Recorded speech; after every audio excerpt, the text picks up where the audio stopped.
नमस्कार। India debate में आप सबका स्वागत है। मैं हूं आशुतोष पाठक। जो डर था वही बात हो गई और इसकी आशंका मैंने बहुत पहले व्यक्त की थी। याद कीजिए, क्यूवाइब नेटवर्क ने सबसे पहले यह कहा था कि आने वाले दिनों में डोनाल्ड ट्रंप नेतन्याहू को युद्ध के मैदान में अकेला छोड़कर भाग जाएंगे और वही हो रहा है। डोनाल्ड ट्रंप ने अभी ताजा ताजा जो पोस्ट किया है ट्रुथ सोशल पे और अलग अलग जगहों पे वो बोल भी रहे हैं।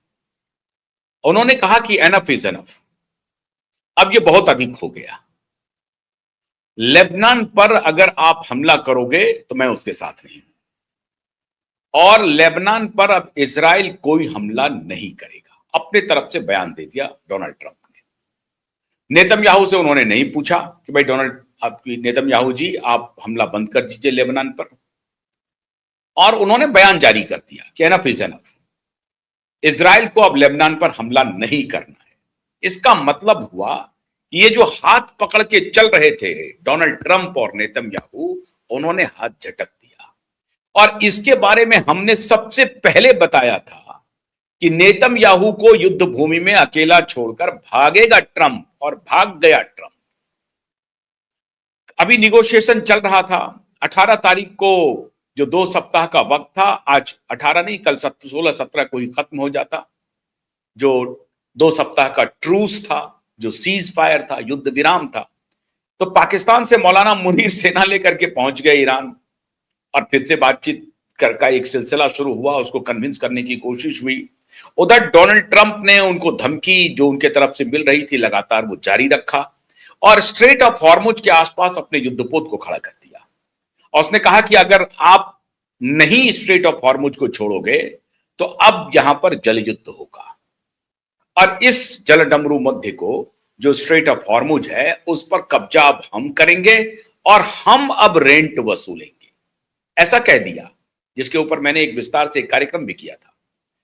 लेकिन डोनाल्ड ट्रंप ने इसी बीच यह भी कह दिया कि लेबनान से कोई रिश्ता नहीं है स्ट्रेट ऑफ हॉर्मुज को।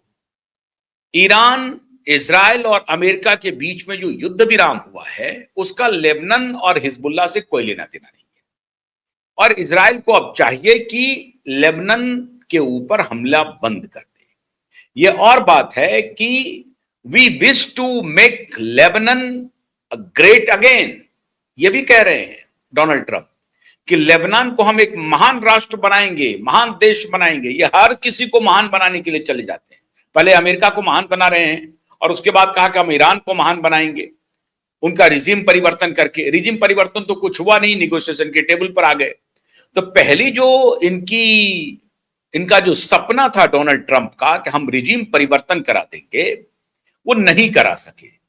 हाँ, ये और बात है कि ईरान को झुकने पर जो मजबूर कर रहे हैं, वो ईरान झुकने पर तो मजबूर हो नहीं रहा है।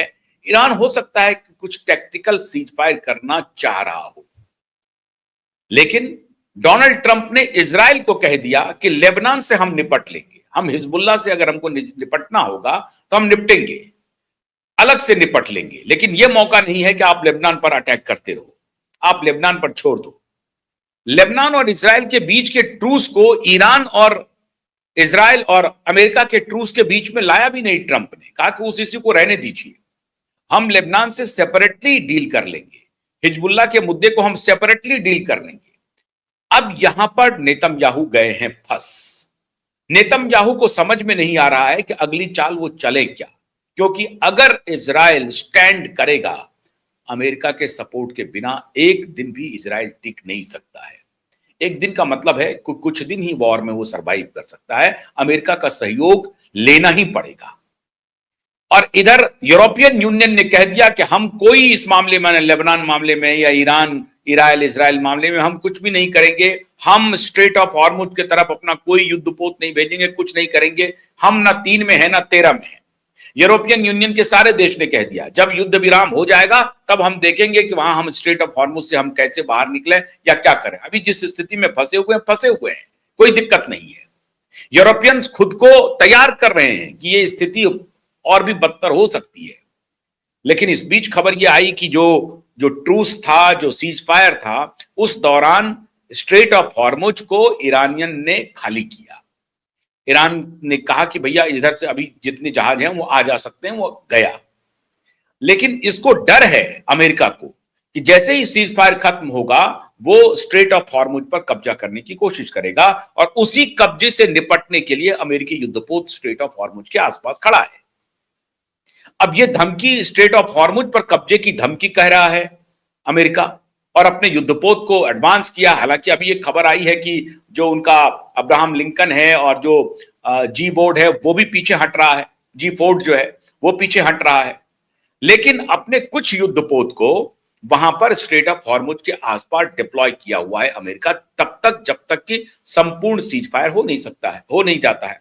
अब सीज फायर को एक्सटेंड करने के लिए जो पहली शर्त इसने रख दी है अमेरिकन ने, वो क्या है कि जो इनरिचमेंट ऑफ यूरेनियम है वो आप दे दीजिए हमको, मतलब यूरेनियम आप मुझे दे दीजिए, और आपको हम न्यूक्लियर वेपन नहीं बनाने देंगे।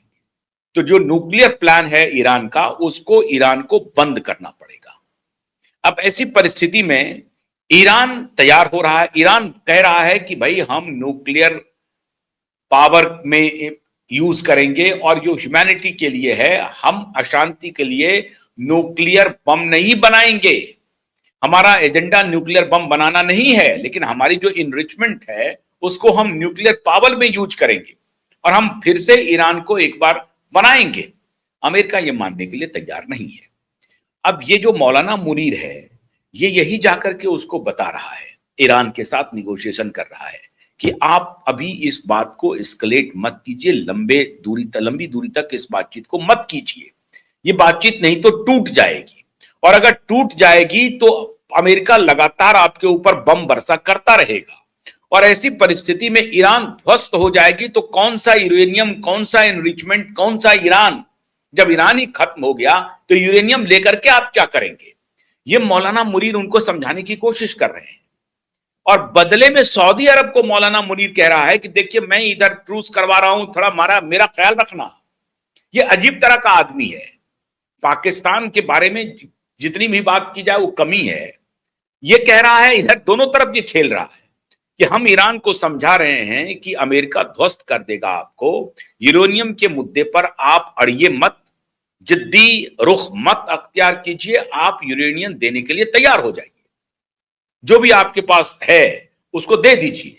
अमेरिका यही चाहता है, या उसको खोल दीजिए। अमेरिकन आएगा, देखेगा, आप बता दीजिए कि देखिए हम तो पावर प्लांट बना रहे हैं, हम कोई न्यूक्लियर हथियार तैयार नहीं कर रहे हैं, यही कम से कम आप बता दीजिए। ये मौलाना मुनीर इस बीच में ये कहने की कोशिश कर रहा है, एक प्रकार से डरा रहा है ईरान को, और कह रहा है कि हमारा उम्मा खराब हो जाएगा, हमें अपनी आबादी को बचाना है। 9 करोड़ की आबादी अगर ध्वस्त हो गई तो अमेरिका मानने को तैयार नहीं है, और इजराइल और अमेरिका से एक साथ आप युद्ध जीत नहीं पाएंगे। हाँ, ये हो सकता है कि स्कैटर्ड होकर के कभी हिजबुल्लाह, कभी हमास, कभी हूती, इस सबको हम लोग आगे बढ़ा सकते हैं, तो वो करेंगे ना। वो पाकिस्तानी कह रहा है वो हम करते रहेंगे, उससे हम कहां पीछे हटेंगे।